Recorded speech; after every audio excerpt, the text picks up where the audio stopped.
Le titre de ce livre, Les paraboles de notre Seigneur Jésus-Christ. Nous entrons présentement à la 15e partie de ce livre. Il est écrit par le bien-aimé frère Christian Brun, chapitre 2, petit 3, suite. Chapitre 2, petit 3, suite. Cette succession ne mérite-t-elle pas notre attention? L'affaire commence tout à fait personnellement. L'œuvre de Dieu commence au plus profond de l'individu. Avant de pouvoir retransmettre notre lumière à d'autres, nous devons nous-mêmes avoir reçu la lumière. C'est pour cela que notre œil doit être en bon état et dirigé sur la vraie source de lumière. Pour que nous apprenions cela, le Seigneur nous donne cette leçon. Et parce que dans cette affaire, une importance déterminante revient à l'œil, il le nomme la lampe du corps. Dans ce qui suit, nous allons d'abord nous occuper de l'œil méchant et de ses conséquences, et nous y distinguerons trois aspects, ou trois manières de voir différents. L'aspect général, l'aspect juif et l'aspect moral. Chapitre 2, petit 3, sous 2, l'œil méchant et ses conséquences. Chapitre 2, petit 3, sous 2, barre 1, que signifie l'œil? Dans le domaine naturel aussi, l'œil est la porte d'irruption par laquelle tout ce qu'on peut percevoir objectivement parvient à l'intérieur de l'homme.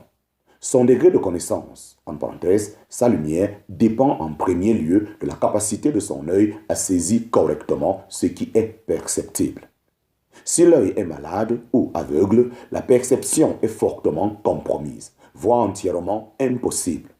Pensons un peu simplement à la possibilité de pouvoir lire des textes écrits avec nos yeux. Combien de bénédictions échappent à ceux qui ont perdu leur lumière de l'œil à cause de l'âge et qui ne peuvent plus recevoir en eux ce qui est écrit sur ce point. L'œil illumine effectivement l'intérieur de l'homme.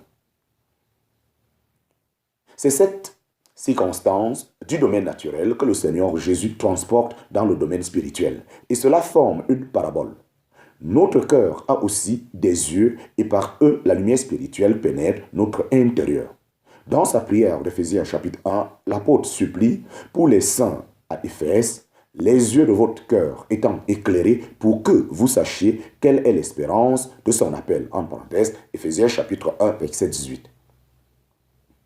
Dans notre parabole, il ne s'agit pas de qui est la vraie lumière, la lumière véritable. Un autre évangéliste, Jean, nous le montre. C'est le Fils de Dieu.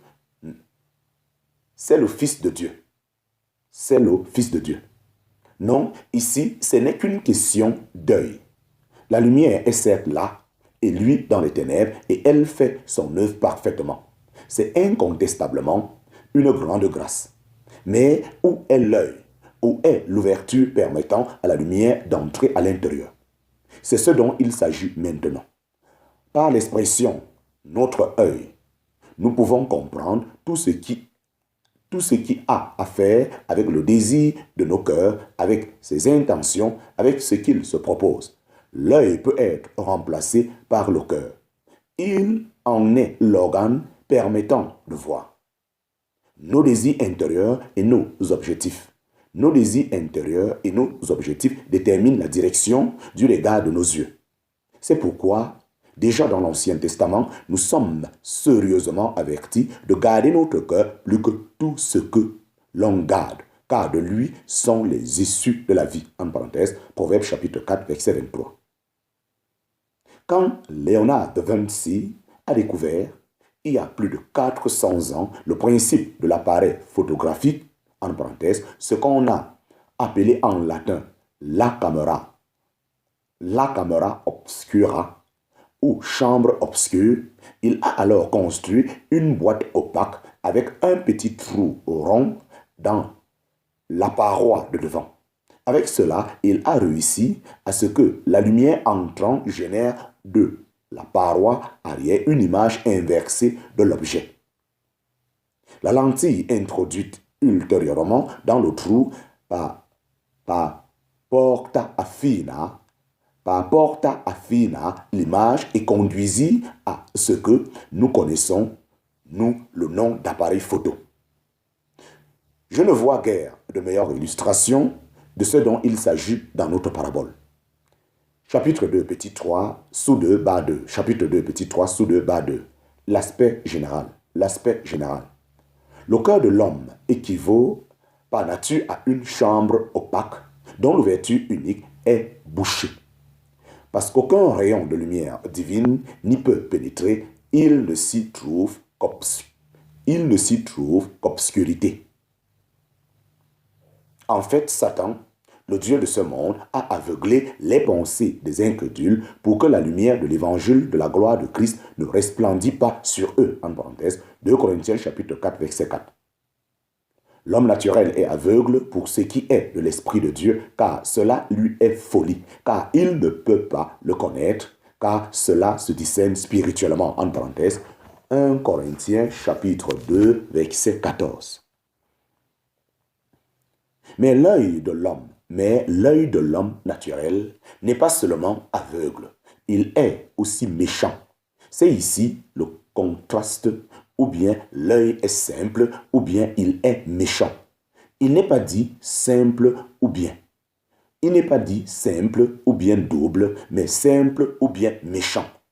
Méchant inclut la pensée que la volonté de l'homme, indépendante de Dieu, est en activité. Le Seigneur désigne donc par là un état corrompu moralement. Les deux termes simples et méchants décrivent les états du cœur moraux. Les états du cœur moraux. Or, un œil qui n'a pas Christ pour objet est en principe méchant. On peut appeler cela la loi morale du christianisme. Et parce que l'œil de l'homme naturel est méchant, c'est-à-dire parce que l'homme naturel, au fond de lui-même, rejette Christ, son corps tout entier est ténébreux. L'Épître aux Éphésiens dépeint ce même état effrayant des nations, ayant leur entendement obscurci, étant étrangers à la vie de Dieu à cause de l'ignorance qui est en eux, à cause de l'endurcissement de leur cœur. En parenthèse, Éphésiens chapitre 4, verset 18. Notez bien ici la liaison entre l'obscurité et le cœur. En Jean chapitre 15, le Seigneur montre très clairement combien l'œil humain est méchant. Si vous étiez du monde, le monde aimera ce qui serait sien. Mais parce que vous n'êtes pas du monde, mais que moi, je vous ai choisi du monde, à cause de cela, le monde vous hait. Souvenez-vous de la parole que moi je vous ai dite. L'esclave n'est pas plus grand que son maître. S'ils m'ont persécuté, ils vous persécuteront aussi. S'ils ont gardé ma parole, ils garderont aussi la vôtre. Mais ils vous feront toutes ces choses à cause de mon nom, parce qu'ils ne connaissent pas celui qui m'a envoyé. Si je n'étais pas venu et que je ne leur eusse pas parlé, ils n'auraient pas eu de péché. Mais maintenant, ils n'ont pas de prétexte pour leur péché. Celui qui me hait aussi mon Père. Si je n'avais pas fait parmi eux les œuvres qu'aucun autre n'a faites, ils n'auraient pas eu de péché. Mais maintenant, ils ont et vu et haï et moi et mon Père. Mais c'est afin que fût accomplie la parole qui est écrite dans leur loi. Ils m'ont haï sans cause. En parenthèse, Jean chapitre 15, versets 19 à 25.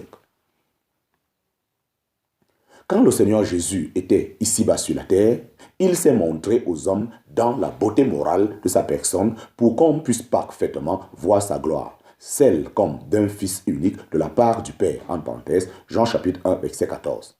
Dans son être, dans ses voix et dans ses paroles, il a révélé l'amour et la bonté de son Père. Et il l'a fait d'une manière parfaite. Or, quelle a été la réponse des hommes à la révélation parfaite de l'amour et de la grâce de Dieu?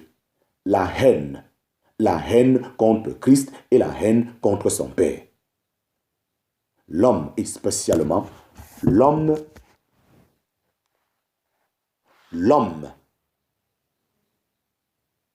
Or, quelle a été la réponse des hommes à la révélation parfaite de l'amour et de la grâce de Dieu. La haine contre Christ et la haine contre son Père. L'homme, et spécialement le juif, pouvait-il prouver plus clairement à quel point son œil est méchant et quel abîme l'intimité commande son cœur? L'homme a de la haine pour la grâce de Dieu. Il ne la veut pas. L'accepter serait l'aveu que rien d'autre que cette grâce ne pourrait l'aider. Mais l'homme hait aussi la lumière parce qu'elle met à nu